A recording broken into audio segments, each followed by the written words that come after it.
विभागीय बाबू और ठिकादार मनमानी लोकों समस्या को अणदेखा निर्माण कार्य को विरोध कले अंचलवासी। जलेश्वर अलारपुर ठारू नाम्फो पर्यंत जलेश्वर ग्राम्य उन्नयन विभाग पक्षरु चली रास्ता प्रशस्तीकरण काम, किंतु रास्ता निर्माण समय पानी निष्कासन पई कौनसी व्यवस्था करा जाउ नथिबारु असंतोष व्यक्त करिसेंती पांचखंड गाँर लोके। ए दृश्य जुलाई 2024 अदिनिया वर्षारे गाँ केमिति जलबंदी होईछि देखंतु। घरे रास्तारे आंठुए आंठुए पानी, एमिति अवस्था परे रास्तार नवीकरण तो करा जाउछि, किंतु जल निष्कासन पई ब्रिज किंबा कलभट निर्माण न करिबाकू विरोध करिसेंती लोके।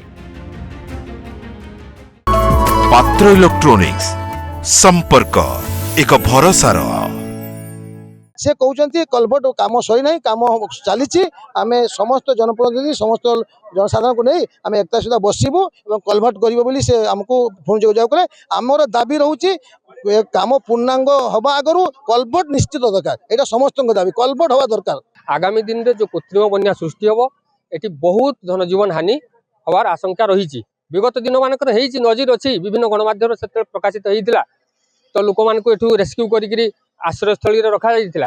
तेणु आमे चाहूँ यथाशीघ्र ये कलभट बसु, नहले आमे आसंता काली एटी काम बंद करू, रास्ता पर धारणा दऊ।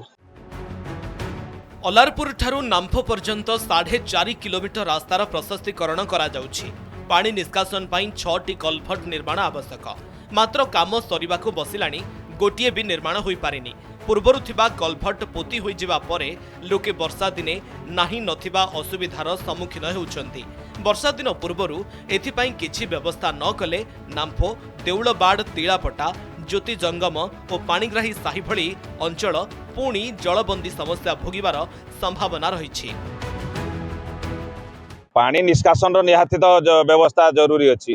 तो पानी जीवा परे मध्य आमर जो स्टेट हाईवे अच्छी, स्टेट हाईवे पाखर जो पुल फांडी पाखे अच्छे से फांडी पाखर पुल भी जो पानी निष्कासन पीडब्ल्यूडी साइड रे ता भी मध्य ड्रेनेज व्यवस्था सुबंदोबस्त ना। तेणु पानी निष्कासन हम माने उभय पटु हवा उचित। से जो पानी सेपटू एपट को पलि आसला ताकू मध्य किछि कालभाट करिवार प्रावधान पई कार्यक्रम चाली रही।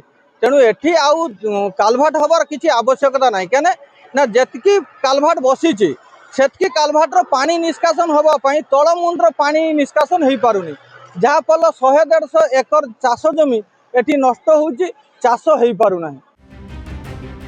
विभागीय अधिकारी तुरंत कलभट किंबा पोलो निर्माण दिगरे पदक्षेप न नेले लोके आंदोलन को ओह्लाई राज्य राजपथ अवरोध करने नहीं चेतावनी दैछन्ति। बालेश्वर जिला नाम्फोरु रंजन कुमार बेहेरांक report, Kanak news. Exchange your old AC and take home a new power-saving AC. Save up to ₹10,000. Patro Electronics, Odisha's largest AC seller.